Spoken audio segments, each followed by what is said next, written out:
Shalom, shalom bien-aimés, nous venons dans cette nouvelle vidéo continuer l'enseignement que nous venons de commencer sur la révélation de la parole. Vous savez que nous sommes dans les derniers temps et que beaucoup de gens sont en train d'apporter des révélations. Alors il faut savoir réellement qu'est-ce que la révélation et aussi comment elle fonctionne. Alors nous continuons donc la suite de la définition que nous avons commencé dans la vidéo précédente sur la révélation. Qu'est-ce que la révélation ? La révélation, c'est un esprit. Et nous allons prendre les Écritures pour en comprendre le sens. L'esprit dans la Bible veut dire aussi le souffle. L'esprit veut dire l'inspiration que Dieu donne. Et donc la révélation, c'est la pensée que Dieu donne à une personne au moyen de son esprit, au moyen de son souffle. C'est donc le souffle que l'esprit de Dieu communique à une personne. Et dans ce souffle-là, il y a la pensée de Dieu. Et donc, chers frères et sœurs, la révélation est un esprit, et un esprit, c'est une inspiration. Une inspiration, c'est le souffle qui émane de l'Éternel Dieu Tout-Puissant et qui apporte la pensée de Dieu, donc la révélation. Dans Éphésiens chapitre 1, le verset 16 à 17, il est écrit ceci. « Je ne cesse de rendre grâce pour vous. Je fais mention de vous dans mes prières. » Afin que le Dieu de notre Seigneur, Jésus-Christ, le Père de gloire, vous donne un esprit de sagesse et de révélation dans sa connaissance. Pour connaître le Seigneur, nous l'avons déjà dit dernièrement, qu'il faut avoir donc la révélation de la personne de Dieu. Et comme Dieu est esprit, pour le connaître, il faut devenir spirituel.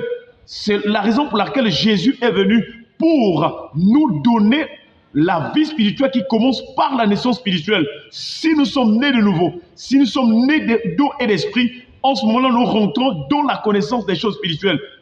Et ainsi, l'Esprit de Dieu fera de nous un homme spirituel. Des hommes spirituels, chers frères et sœurs. Job nous donne aussi un texte qui nous montre combien l'Esprit c'est l'Esprit, l'Esprit c'est le souffle. Dans Job chapitre 33, le verset 4, il dit ceci. L'Esprit de Dieu m'a créé. Le souffle du Tout-Puissant m'anime. Une personne qui a reçu la révélation de Dieu est animée par le souffle du Tout-Puissant, est animée par la pensée de Dieu qui vient de l'Esprit de Dieu. L'Esprit de Dieu m'a créé, le souffle du Tout-Puissant m'anime. La deuxième définition de la révélation, c'est la sagesse mystérieuse et cachée de Dieu.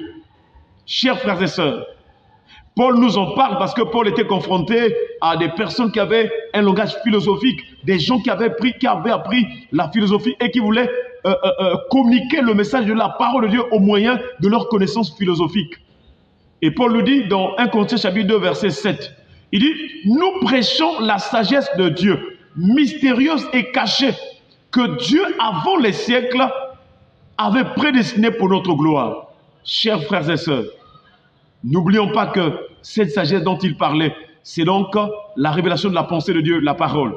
Et un peu plus bas, dans ce texte de 1 Corinthiens chapitre 2, Paul va dire que ce sont des choses que l'œil n'a point vues, que l'oreille n'a point entendues, qui ne sont point montées au cœur de l'homme. Des choses que Dieu nous a données par sa grâce. Et il dit, Dieu nous les a révélées par l'Esprit, car l'Esprit sonde tout, même les profondeurs de Dieu. Nous prions que Dieu donne aux serviteurs de l'Éternel, le serviteur de Dieu qui se place devant l'assemblée de Dieu, devant les brebis du Seigneur. Nous prions que Dieu leur accorde la révélation, parce que sans révélation, nous sommes son frein. Sans révélation, nous communiquons la mort. Chers frères et sœurs, nous devons prier pour les serviteurs de Dieu. Vous avez vu que Paul a dit, je fais mention de vous dans mes prières, je ne cesse de prier Dieu pour vous, afin que vous donne un esprit de sagesse et de révélation. Que Dieu donne à ses serviteurs la sagesse et la révélation, qu'il souffle par son esprit dans le cœur, dans l'esprit de ses serviteurs, la révélation de la parole, afin que ce que nous communiquons puisse donner la vie. Et c'est ainsi que les brebis du Seigneur deviendront sages. Et dans cette sagesse, ils sauront quel chemin prendre. Vous savez que dans Proverbe chapitre 15, verset 24, il est écrit, pour le sage, le chemin, le sentier de la vie mène en haut, afin qu'il se détourne du séjour de mort qui est en bas. Si nous ne prêchons pas par révélation de la parole de Dieu, la véritable révélation, alors les âmes vont périr, vont aller en enfer. Que Dieu nous donne la sagesse, la révélation, afin de communiquer la pure pensée de Dieu. Au nom de Jésus, soyez bénis au nom de Jésus. Amen.